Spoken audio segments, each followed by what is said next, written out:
Welcome to the Escape and Empower podcast. Escape from the corporate rat race to empowered franchise ownership. Are you ready to take control of your destiny, follow your dreams, and live life on your own terms? Join our hosts, Dave and Pete, for insights on how to break free from the corporate grind, ditch the 9-to-5, and step into empowered franchise ownership. Welcome to the Escape and Empower podcast. My name is Pete Gilfillan, and I'm with my podcast partner, Dave Greenberg. Good morning, Dave. Good morning, Pete. How are you on this beautiful morning? I am pumped up.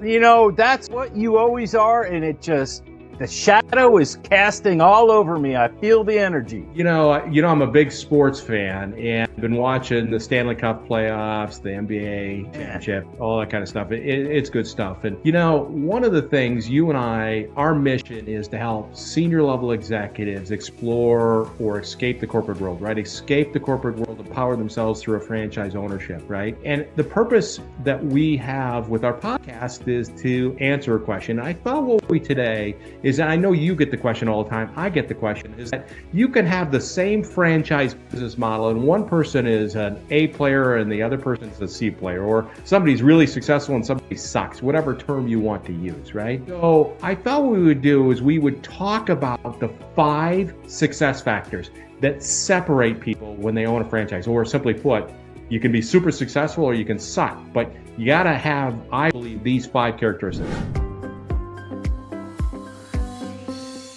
I think it's awesome, Pete, because, you know, we've helped hundreds and hundreds. We've helped more people find the right franchise fit than anyone in the nation. Plus, how many thousands or hundreds of dealers did you and I call on combined? I don't know. I can't even count them. But, you know, it's not only in the franchise world that we work in today, it's part of our past.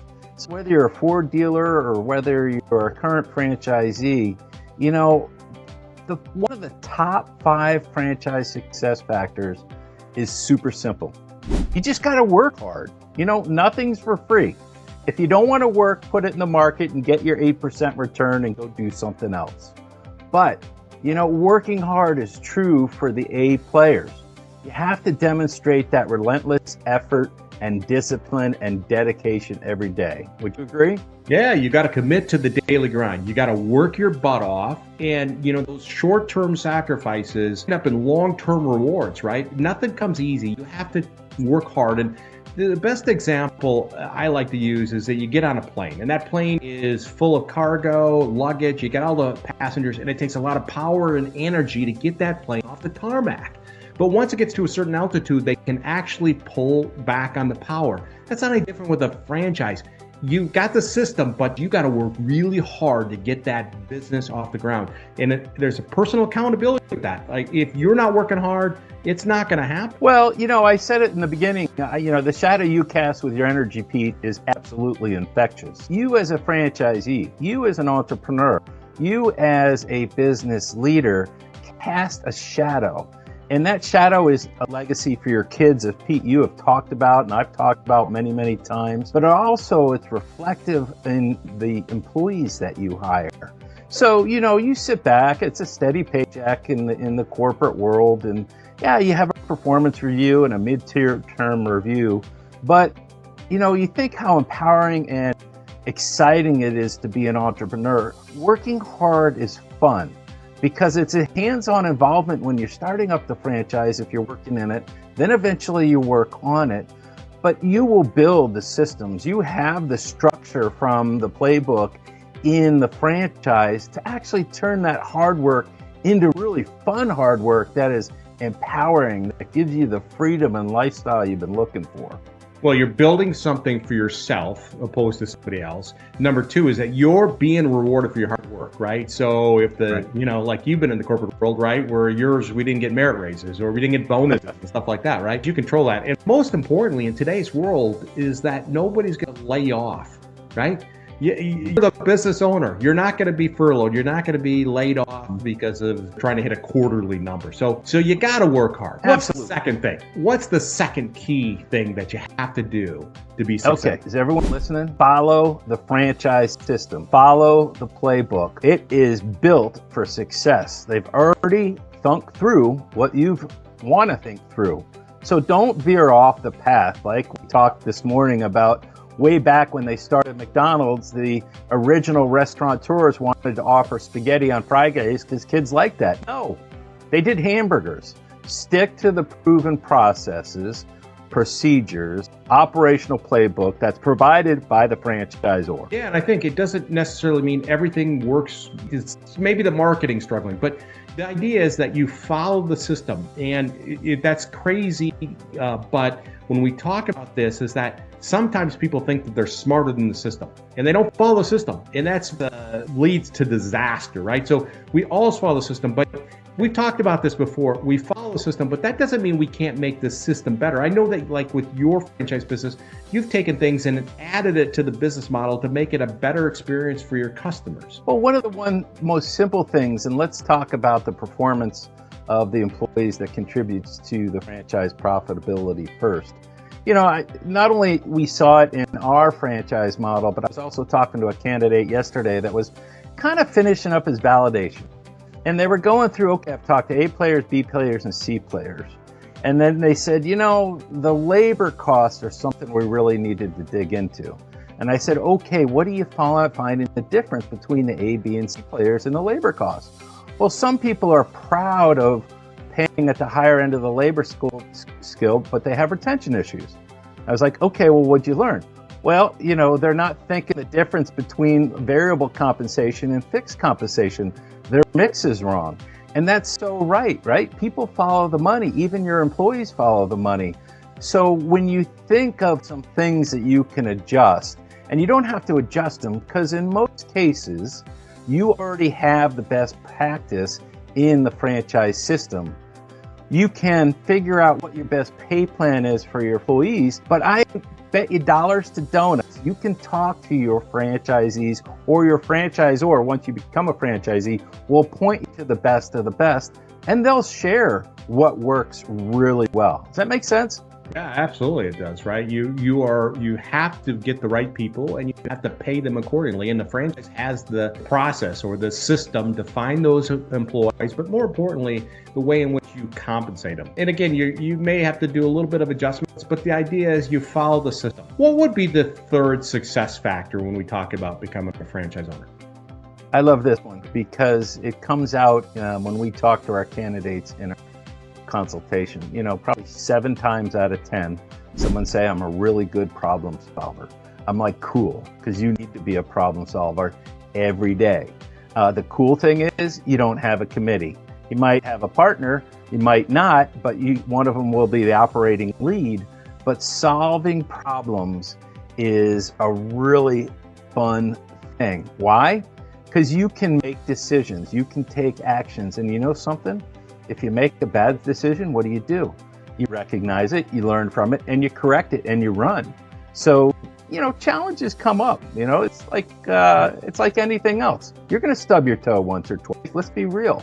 But how you stay on it, how you participate in the problem solving and understand the issues firsthand really leads to how well you can solve the problem. Yeah, no question about it. We were trained at Ford to be able to solve problems, but as we think about it, unfortunately, we're in a world now where there's a lot of blaming. Like, we have issues and it's somebody else's fault. And it doesn't matter what happened, right? It doesn't matter if we have a pandemic or we have a recession or we got shortages with staffing. It doesn't matter. As a business owner, your job is to figure it out, right? We solve problems. Entrepreneurs solve problems, and that's it.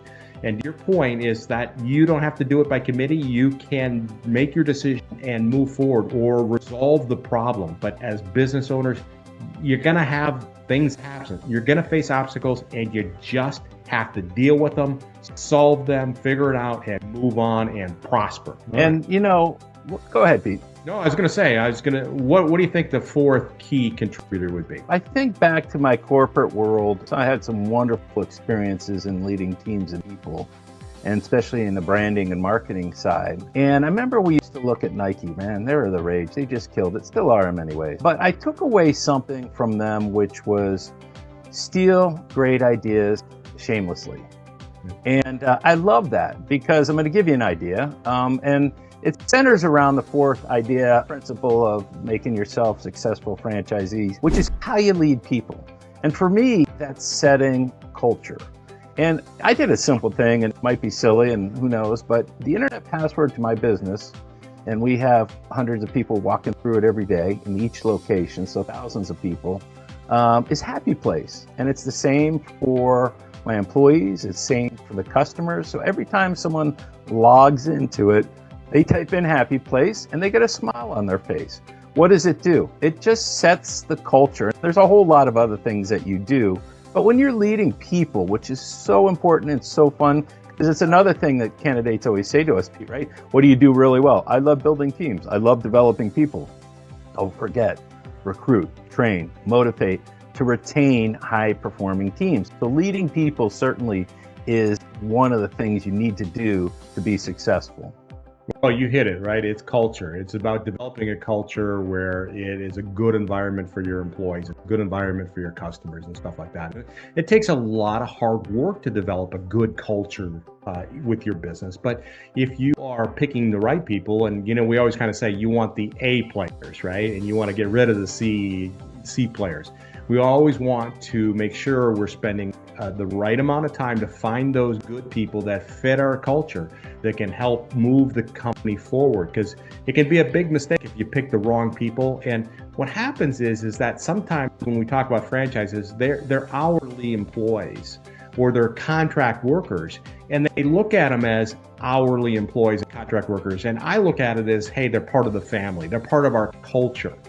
And it's not about the money. Yes, we have to pay people a fair wage and stuff like that, but it's beyond that. It's about giving them more, letting them be part of a mission, being part of our culture, helping satisfy customers or do whatever it may be. But it's much more than just paying somebody. It's about being part of, again, a culture, as you said. Bring us home with the fifth thing that drives success. Here's my vision. I'm thinking about something, and it's a beautiful, you're looking uphill, and it's a field filled with wheat. It's kind of midway through the harvest, blowing the wind. Beautiful blue sky with some clouds behind it.